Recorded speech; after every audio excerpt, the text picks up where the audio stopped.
आज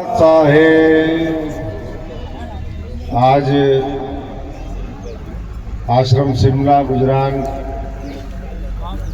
यहाँ पर आयोजित आज संत शिरोमणि गुरु रविदास जी महाराज जी के प्रकट उत्सव और परम पूजनीय हमारे महाराज जी सूरजभान दास जी, आज उनकी पुण्यतिथि भी है।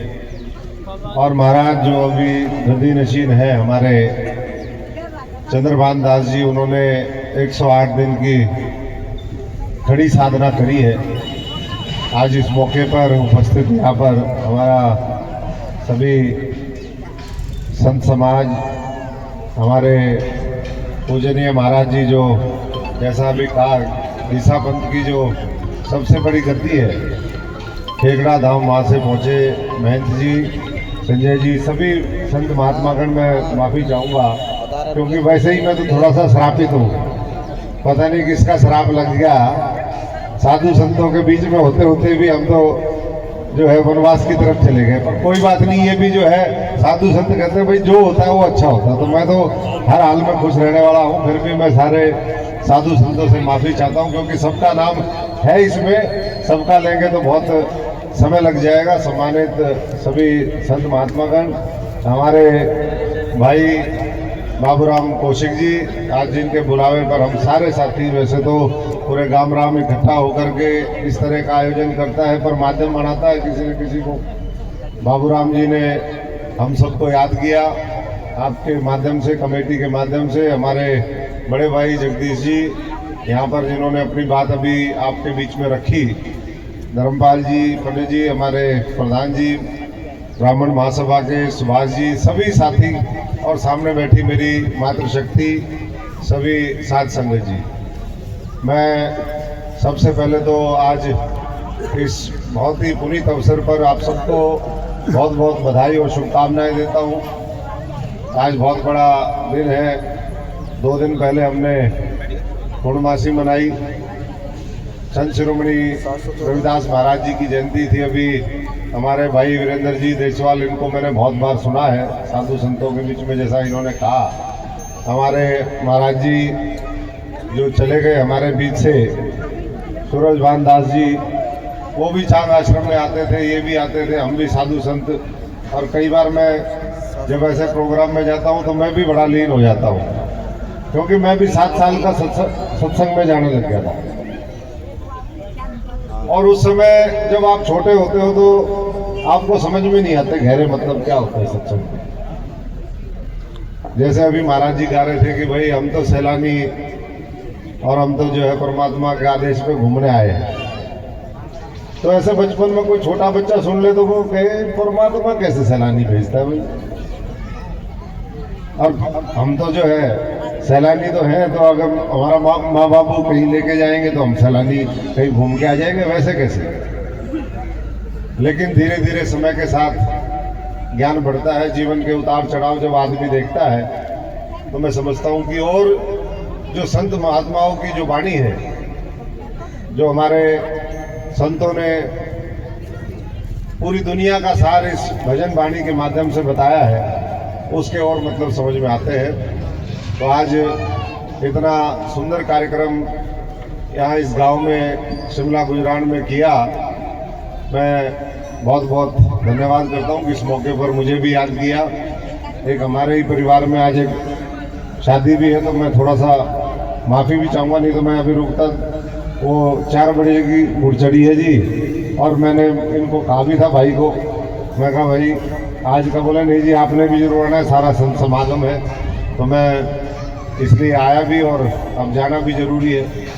लेकिन हमारे गायक भाई बोल रहे थे, बोले जी सतगुरु की जो सवारी है ना, वो तो हाथी की सवारी है, जैसे सतगुरु की अगर मेहर हो जाए।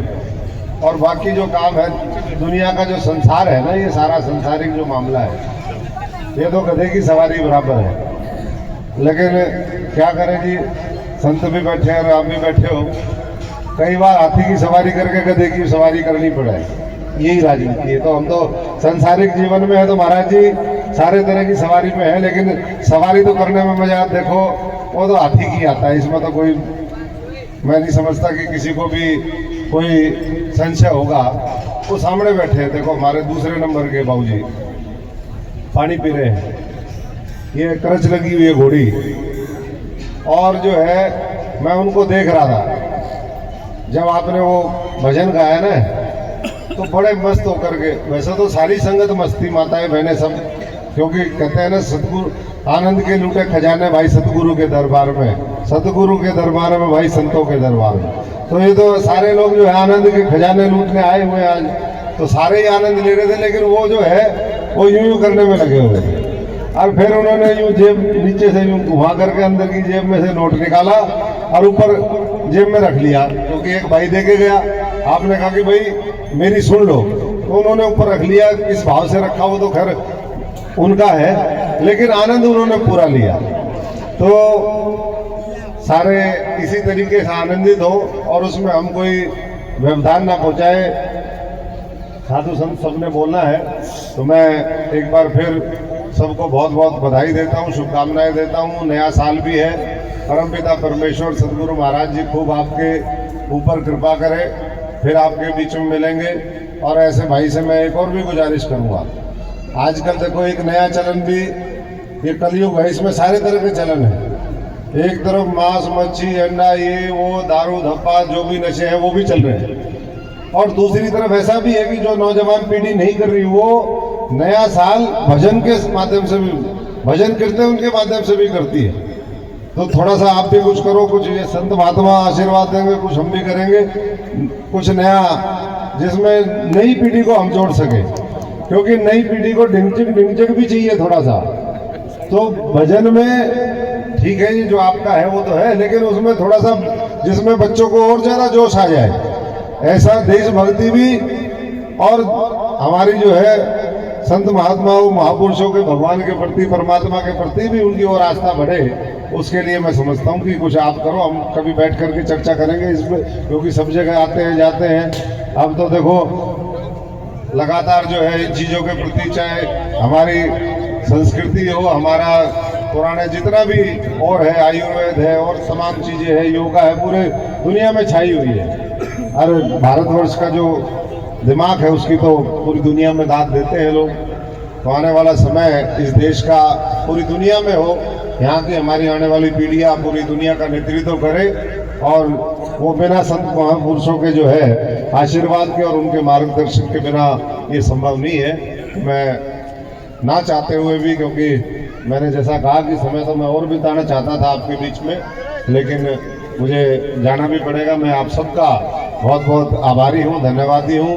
और कह रहे थे और भी कई साथी हमारे, जगदीश जी भी, पंडित जी भी, तो हम तो उस तरीके से मौकों कहाँ ढूंढे बंदे। मैं तो, क्योंकि संतों का आशीर्वाद हमारे ऊपर है, तो जहाँ जैसी जरूरत होगी मैं भी आपके साथी हूँ, मिलकर के फिर संघर्ष करेंगे, आगे बढ़ेंगे। हमारा तो ध्येय यही है। और मैं कई बार देखो, क्योंकि साधु संतों के बीच में जब बैठता है ना आदमी, तो साधु संत जो है वो आध्यात्मिक रूप से जो है, कहते हैं अंग्रेजी में स्पिरिचुअली एलिवेटेड सोल है, यानी कि उनको किसी से कोई मतलब नहीं, उनका आध्यात्मिक जो है इतना वो, और थोड़ा बहुत उसमें इनका असर हमारे ऊपर भी आया। तो मैं कई बार कहता हूँ भाई मैं भी जो है पॉलिटिकली एलिवेटेड सोल हूँ। तो ये सारी चीजें हम लोगों ने देख ली। हम तो परमात्मा का नाम लेकर के लोग भलाई के लिए जहाँ जैसा हो सकता है वैसा करने के लिए तैयार है। और जैसे कई बार मामला होता है उतार चढ़ाव ये जीवन में, जब तक आदमी ना देखे ना, तो मैं समझता हूँ बकता भी नहीं है। उससे आपको जो है मोह माया त्याग करके, जब तक डिटैचमेंट नहीं होता ना, वो अटैचमेंट रहता है, तो वो आदमी जो है ना कभी भी निष्पक्ष होकर के सेवा नहीं कर सकता। तो मैं समझता हूँ कि जीवन के उतार चढ़ाव ने हमें भी बहुत कुछ सिखाया है। आपका आशीर्वाद बना रहे सबके ऊपर, साधु संतों का ये संगत के ऊपर भी और हमारे ऊपर भी। बहुत बहुत धन्यवाद। एक बार सब मेरे साथ जोर से बोलिए, बोलो साधु सत साहिब। तो महाराज जी खेकड़ा धाम भी आएंगे जी, आपका भी आशीर्वाद लेंगे। 2 तारीख का आमंत्रण मिला आपकी तरफ से भी, और भी कई साधु संत याद करेंगे वो भी है। और महाराज जी जैसे भाई जगदीश जी ने कहा, देखो ये दुनिया किसी छपी हुई तो नहीं है बड़ी, और जो सार्वजनिक जीवन में वो साधु वो संत वो महात्मा हमारे जैसे सबका पता होता है। बाकी लेकिन जो भी ड्यूटी होगी परमात्मा का नाम लेकर के पूरी करवाएंगे वो भी। धन्यवाद जी। महाराज देवेंद्र दास जी महाराज